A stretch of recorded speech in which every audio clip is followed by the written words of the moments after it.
away from the Russia-Ukraine war towards what is transpiring within the United States of America. We're now learning that U.S. Federal Reserve Governor Lisa Cook is filing a lawsuit to challenge her removal by U.S. President Donald Trump. Her lawyer has stated that Trump has no authority to fire her and the action lacks legal basis. Trump, meanwhile, claims that Cook made false statements on her mortgage and says that he has sufficient reason to remove her.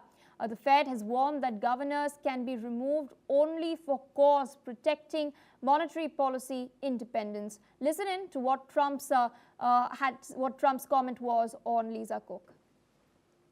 Oh, sure. Always. You always have legal fights. Look, I had a legal fight that went on for years with crooked people, with very horrible people, people that have been found out now between John Ratcliffe and Tulsi and Pam. And I mean, the things that we found out, of course, it's a very, very sad group of people. But no, she seems to have had an infraction, and she can't have an infraction, especially that infraction, because she's in charge of, if you think about it, mortgages, and we need people that are 100% above board, and it doesn't seem like she was. Yeah, please. Professor Jim Rice still with us on the broadcast. Interesting showdown taking place in the United States of America. Cook has not been charged with any wrongdoing. She is now vowed to fight against her dismissal. And do you think this could now open up a new high-stakes legal battle in the U.S. Supreme Court? Well, certainly it will.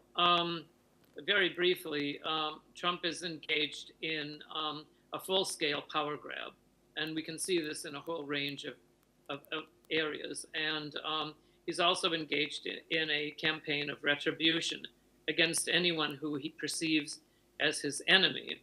And it seems that Jerome Powers and Lisa Cook, members of the independent Federal Reserve Board, have appeared on Trump's enemies list. First of all, Trump does not have the authority, the legal authority, to fire Lisa Cook. Instead, they've engaged in a smear campaign against this woman, as well as two other of Trump's enemies. And most certainly, the only thing that Ms. Cook can do is to take legal action in order to block this illegal whatever it is on the part of Trump. I'm sorry, I didn't get your audio feed of Trump's comments. Okay. What's interesting is in May, the U.S. Supreme Court had called the Federal Reserve a uniquely structured agency with a long history of insulation from political interference from the White House that should not be changed. We do know that the U.S. Supreme Court is more conservative leaning, mostly 6-3, if you look at the numbers. So do you think the U.S. Supreme Court will stick by its observations it had made earlier? I've been covering the Supreme Court very closely for the past few years, and I agree with it. Those are good observations on your part.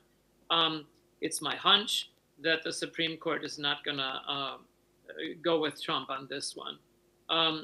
And the reason for that is because the Federal Reserve is an independent institution for good reason. And the idea is to bring accountability and checks on executive power. And obviously, Trump wants to break through these barriers. Obviously, Trump wants to govern as Mao Zedong during the 1950s.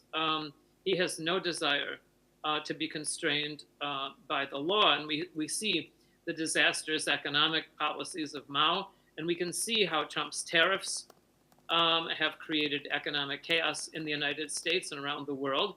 And we've also seen that it's contributing to inflation. And this is the reason why, I believe, Trump wants to take control of the Fed in order to control interest rates by his own, from his own office. He does want to lower them. All right, sir. Thank you so much for joining us on the broadcast, sharing your